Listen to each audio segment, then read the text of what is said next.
असलम दोस्तों, एक सवाल है क्रिमिनल केस के हवाले से कि किसी भी क्रिमिनल केस में इन्वेस्टिगेशन ऑफिसर की जो ओपिनियन होती है या उसकी राय होती है इन्वेस्टिगेशन रिपोर्ट के अंदर, उसकी कितनी इम्पोर्टेंस है।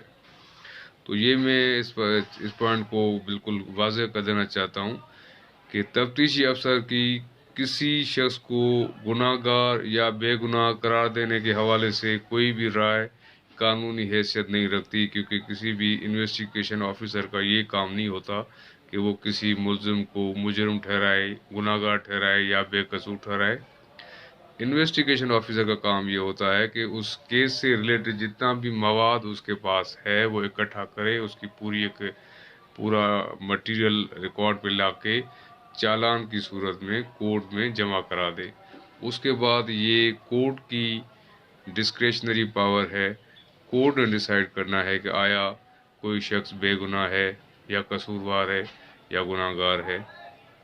तो इस हवाले से काफ़ी सारे जजमेंट्स मौजूद हैं जिनका लबे लुबाव यही है कि किसी भी इन्वेस्टिगेशन ऑफिसर की जो ओपिनियन होती है उसकी बेसिस पे किसी केस की कोई वो फैसला नहीं होता।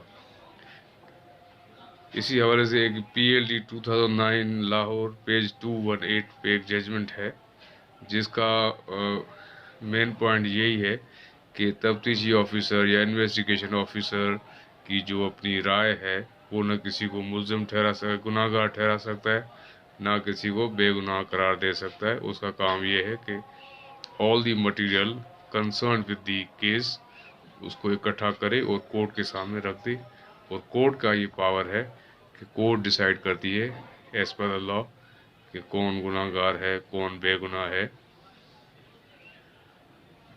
इसकी हवाले से एक और जजमेंट है जिसका एक पैरा है बड़ा सिंपल सा, उसको मैं उर्दू में एक सिंपल पैरा के तौर पे आपको सुना देता हूँ, जिसका यही है पॉइंट कि किसी भी तफ्तीशी अफसर की राय की कोई गुनाहगार या बेगुनाह नहीं करार दे सकता किसी मुल्जिम को किसी केस में।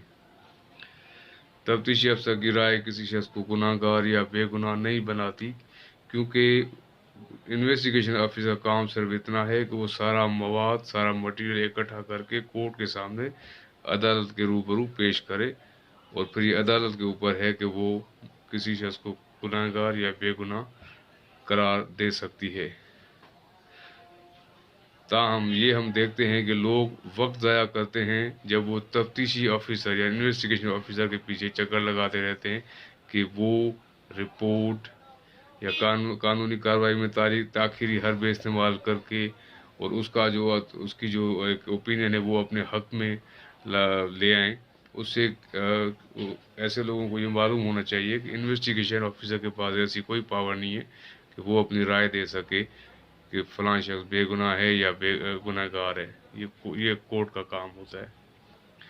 यानी once again in simple words, investigation officer को जब कोई केस डेलीगेट होता है, ट्रांसफ़र होता है, यानी होता ये है कि सबसे पहले FIR रजिस्टर होती है। FIR रजिस्टर होने के बाद उस FIR में, उस क्रिमिनल केस में कोई ना कोई इन्वेस्टिगेशन ऑफिसर अपॉइंट किया जाता है जिसका काम होता है कि उस केस की सारी इन्वेस्टिगेशन करके, सारी तफ्तीश करके और उसका फिर चालान पेश कर दे कोर्ट में। चालान ये क्या होता है? चालान को सिंपल अल्फाज में हम ये कहेंगे कि कोई भी इन्वेस्टिगेशन ऑफिसर जब किसी क्रिमिनल केस में जितनी भी तफ्तीश करता है उसकी सारी एक रिपोर्ट बनाए, उसको चालान कहते हैं। कि इन्वेस्टिगेशन ऑफिसर उसमें सारा details from starting to the end कि ये FIR की फैक्ट्स लिखते हुए उसके बाद जो भी उसमें वो कार्रवाई करता है, इन्वेस्टिगेशन करता है, जो भी उसको मटेरियल मिलता है, सारा मवाद उसमें ऐड करके और चालान की सूरत में उसको फिर उस कंसर्न कोर्ट में फाइल कर देता है, सबमिट कर देता है। और फिर ये काम जज का होता है कि उसको as per the law educate करते हुए उसको उसके अंदर जजमेंट दे। Thank you.